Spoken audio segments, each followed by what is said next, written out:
It started like any other morning in Bankstown. A mother making breakfast, her young son just waking up, and then a knock on the door that would change everything forever. Thi Kim Tran was 45 years old, a mother of two, and originally from southern Vietnam.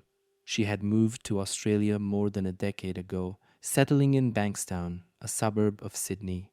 Known for her warm personality, she worked at a nail salon in Roselle and was described by coworkers as kind, quiet, and always smiling.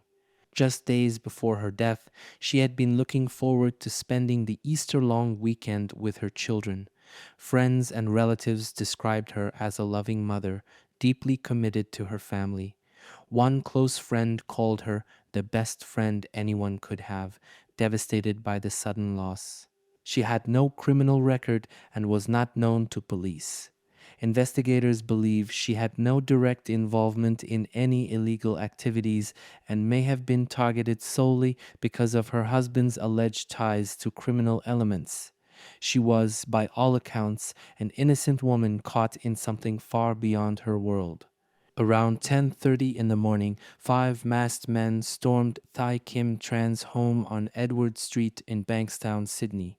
They were armed with guns and baseball bats. Inside the home were Thi Kim, her 8-year-old son, and a teenage relative. The attackers struck the boy in the head with a bat, putting him in a coma. The teenager was unharmed physically but deeply traumatized. Tai Kim was stripped and forced at gunpoint into the back seat of a dark SUV. Nearby CCTV footage caught blurry images of the abduction as the vehicle sped away. About an hour later, emergency services were called to a burning SUV in Beverly Hills, just 6 kilometers away. Inside the charred vehicle, they found a body believed to be hers. A bullet casing was also discovered, suggesting she may have been shot before the fire, but the body was too damaged to confirm a cause of death immediately. Police believe the attack was highly organized and targeted a message directed at her partner, who was reportedly in Queensland during the incident. Roughly an hour after Thi Kim Tran was abducted, firefighters were called to a vehicle fire on Welfare Avenue in Beverly Hills, just a few kilometers from her home. The SUV was fully engulfed in flames. Once the fire was extinguished, responders found a body in the back seat. Though it was too badly burned for visual identification, personal items found at the scene and forensic evidence confirmed it was Thi Kim Tran. A single bullet casing was discovered inside the vehicle, suggesting she may have been shot before the fire was set. However, because of the extent of the burns, forensic experts couldn't confirm whether she had been shot. The SUV fire was not random. Investigators believe it was meant to destroy evidence and send a brutal message. From the moment investigators arrived at the burned SUV, it was clear this wasn't a random crime. The speed, precision, and brutality pointed to something organized. Police believe Thi Kim Tran's abduction and murder were targeted, not a robbery gone wrong, not an act of random violence. Attention quickly turned to her partner, who was reportedly out of town during the attack. Detectives uncovered allegations that he owed a significant drug debt to a known criminal syndicate. Authorities now suspect the killers weren't after money, they were sending a message. The level of planning masked men, coordinated home invasion, a fast getaway, and torching the vehicle all suggests the involvement of a professional criminal group. But no group has publicly claimed responsibility, and no arrests have been made. The message was loud, but the messengers remain hidden. Thi Kim Tran's 8-year-old son is the only direct witness to what happened inside that house. During the attack, he was struck in the head with a baseball bat. The blow was so severe it left him in a coma. Doctors say he's now recovering, but the emotional trauma could take years to heal if it ever does. Police have not released his name, but confirm he was able to give limited information about the intruders. He described masked men, armed and shouting, but couldn't identify anyone. He was rushed to the hospital after the home invasion, unconscious and critically injured. For now, he is safe and under medical care, but what he saw, the violence, the kidnapping of his mother, is something no child should ever witness. Investigators are treating him with extreme care, knowing that even a single detail from him could help break the case. As police dug deeper, all signs pointed toward one chilling motive: retribution. Investigators revealed that Thi Kim Tran's partner was allegedly involved in drug related activity and may have owed a significant debt to a criminal network operating in New South Wales and Victoria. Sources suggest the debt wasn't minor. It was tied to a large scale drug syndicate, possibly involving methamphetamine distribution. Her partner was reportedly not home at the time of the attack. He was in Queensland on business, which only fueled suspicions that his absence may not have been a coincidence. Police believe Thi Kim Tran was used as leverage or worse, as punishment. She had no criminal record, no connection to the drug trade. But in the world of organized crime, blood can become currency. Her death, investigators say, was likely a violent message. Debts get paid one way or another. The murder of Thi Kim Tran sent shockwaves through Bankstown. This wasn't just another crime story. It was a horrifying wake-up call. Locals were stunned that such a brutal, organized attack could happen in broad daylight in a family neighborhood, with children inside the home. Residents began questioning their safety. Many were too afraid to speak on camera. Some described seeing suspicious vehicles in the area in the days before the murder, but fear of retaliation kept most people silent. Bankstown has dealt with violence before, but this case felt different. It wasn't just a tragedy, it was a message sent through fire and blood. Now, a community once known for its diversity and resilience is living with fear, uncertainty, and the haunting silence of organized crime. Thi Kim Tran's murder fits a growing pattern tied to organized crime syndicates across Australia. These groups, often operating out of New South Wales and Victoria, specialize in drug trafficking, money laundering, and violent debt collection. When debts go unpaid, enforcement isn't subtle. Instead of courtrooms, these groups use home invasions, arson, and intimidation. Police have previously linked similar violent acts to Biki gangs, Asian crime networks, and Middle Eastern crime families. The message is always the same: pay or pay the price. Authorities believe the group behind Thi Kim Tran's murder is highly structured, likely part of a larger syndicate. What makes these groups hard to stop is their network of silence, loyal foot soldiers, and their willingness to harm family members to send a message. This wasn't just about money, it was about dominance, fear, control. Even in a case as brutal as Thi Kim Tran's, investigators are running into a wall of silence. People who might know something, neighbors, acquaintances, even those connected to the syndicate, are refusing to come forward. Why? One word: fear. Organized crime thrives on intimidation. Witnesses fear violent retaliation. In these circles, talking to the police isn't just frowned upon, it can be deadly. Many of these syndicates enforce a code of silence that's stronger than any law. Police have confirmed that multiple people may have indirect knowledge of who was involved, but none have cooperated. The message from the killers was loud and clear, not just to the victim's family, but to the entire community: stay quiet or you're next. The decision to burn the SUV wasn't random, it was calculated. In organized crime, fire is often used to erase evidence and send a symbolic message. It destroys fingerprints, DNA, and surveillance traces, making it harder for investigators to follow the trail. But in this case, it was more than just cleanup. Setting Thi Kim Tran's body on fire inside the vehicle was an act meant to terrorize. It's a brutal warning tactic that's been seen before in gangland killings across Australia.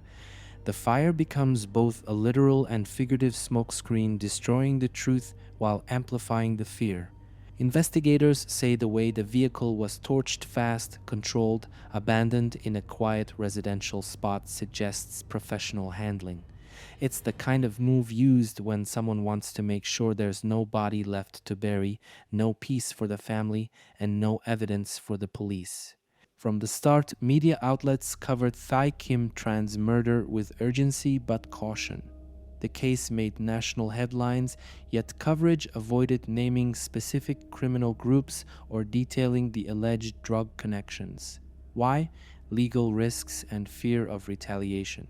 Reporters leaned heavily on police statements and community reactions. The most chilling facts, the forced abduction, the fire, the child in a coma, were carefully worded to avoid violating broadcast standards. Behind the scenes, journalists admitted off record that this case was untouchable territory because of its ties to organized crime. Online, speculation spread fast. Reddit threads, TikToks, and Facebook comments were flooded with theories, some blaming biggie gangs, others naming international drug rings, but most of it remained unverified. The official narrative? A targeted attack still under investigation, with no further details available at this time. New South Wales police launched a full-scale investigation within hours of the murder. The homicide squad is leading the case, supported by strike force detectives who specialize in organized crime. Their focus: identify the masked attackers, trace the sub's origin, and uncover links to known syndicates. Detectives have been reviewing CCTV footage from multiple neighborhoods from Bankstown to Beverly Hills, trying to track the vehicle's movements. Forensics teams are analyzing the SUV's remains, including the bullet casing found inside, burnt fabric traces, and any partial fingerprints that may have survived the fire. Authorities are also following digital leads, phone records, encrypted messaging apps, and financial transactions tied to Thi Kim Tran's partner. But despite intense efforts, no arrests have been made. Police believe key witnesses are withholding information out of fear, and without them, the trail could go cold. Thi Kim Tran's case isn't an isolated act of violence. It fits a disturbing trend in Australia's underworld. In recent years, law enforcement has investigated a string of violent crimes tied to drug syndicates, debt collection, and gang retaliation. In 2016, Wali Ahmad, a notorious crime figure, was gunned down in broad daylight at a shopping center. In 2021, Mejid Hamzi, the brother of Brothers for Life gang leader Bassem Hamzi, was executed outside his home. Both cases showed the same markers: calculated hits, silence from witnesses, and messages sent through bloodshed. Thi Kim's murder has all the hallmarks: a targeted abduction, extreme violence, and the use of arson to erase evidence. Investigators are now exploring whether the group behind her death is connected to a wider web of drug networks operating between New South Wales, Victoria, and Queensland. This isn't just about one victim. It's about the growing presence of organized crime in suburban neighborhoods and the terrifying message that no one is truly safe when syndicates settle their debts. The community response to Thi Kim Tran's murder has been a mix of heartbreak and silence. Flowers, candles, and handwritten notes appeared outside her home within hours of the news breaking. Local residents described her as kind and gentle, with many expressing disbelief that such violence could erupt in their own neighborhood. But beneath the grief, there's fear. Some locals admitted they're afraid to talk even anonymously, fearing retaliation from whoever was behind the attack. Community leaders have called for justice, but public vigils have remained small and quiet. People are mourning, but they're also watching over their shoulders. On social media, outrage grew fast. Many demanded stronger action against organized crime. Others criticized how a mother and her child could be targeted so viciously without immediate arrests. The message from the public is clear. They want answers. They want justice. But they're terrified of what asking might cost. Amid the chaos, one question haunts everyone who hears this story: what happens to her son? The 8-year-old boy who was attacked during the abduction survived, but his life has been shattered. He spent days in a coma. When he woke up, his world had changed forever. He's now in protective care, surrounded by medical professionals and social workers. His physical condition is improving, but the emotional scars run deep. Police haven't released his name, and for good reason. There are still fears that those behind the attack might strike again to silence any potential witnesses. Family members have stepped in to support him, but nothing can replace what he lost. Not just his mother, but his sense of safety, his childhood, his home. He is the quiet center of this storm, the one left to carry the pain of something he never should have seen. Despite national headlines and a full police investigation, the case remains unsolved. No arrests have been made, no suspects officially named, and as days turn into weeks, fears are growing that this could become just another cold case buried under fear, silence, and a lack of evidence. Police say they're pursuing strong leads, but without witness cooperation, their hands are tied. The killers were masked, the getaway vehicle was burned, and potential informants are too scared to speak. Every clue seems to lead into a wall of shadows. Meanwhile, organized crime thrives on exactly this kind of silence. The longer the case drags on, the louder the message becomes. You can kill a mother in broad daylight, burn the evidence, and walk away untouched. The fight for justice now depends on breaking through that fear before time runs out. While law enforcement continues their investigation, the community isn't powerless. Awareness is the first line of defense. Recognizing the signs of organized crime activity, suspicious behavior, intimidation, sudden disappearances can help prevent future tragedies. Anonymous tip lines exist for a reason. If someone knows something about what happened to Thi Kim Tran, even the smallest detail, it could be the missing piece investigators need. Silence helps the killers. Speaking up, even anonymously, can break the cycle. Authorities also urge communities to support victims' families, not just emotionally, but by creating pressure for justice. Public outrage, media attention, and shared demand for accountability keep the case alive. Thi Kim Tran's death should not be forgotten, and her son should not grow up thinking no one cared enough to act. Thi Kim Tran wasn't a criminal. She wasn't involved in the drug trade. She was a mother, a friend, a quiet worker trying to live a simple life in Sydney. And yet she died in the most brutal, calculated way, not because of who she was, but because of who she loved. Her story shouldn't be reduced to a headline. It's a reflection of something deeper, how innocent people are used as pawns in a violent game they never chose to play. She became a message, a warning, a target, but she must also become a symbol. A symbol of what happens when organized crime is allowed to grow in silence, when deaths become death sentences, and when communities are too afraid to speak. Saying her name, remembering her face, is the first step in refusing to let that silence win.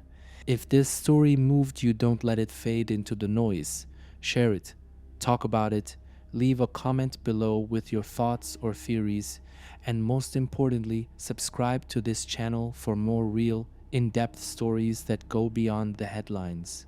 Every like, every comment, every share helps keep the pressure on. It reminds the world that Thi Kim Tran mattered, that her life and death aren't just statistics in some crime report. Disclaimer. This video is for educational and informational purposes only. All information presented is based on publicly available sources and handled with care and respect for the victim, her family, and the broader community. Sensitive details have been shared responsibly and within YouTube's monetization and content guidelines.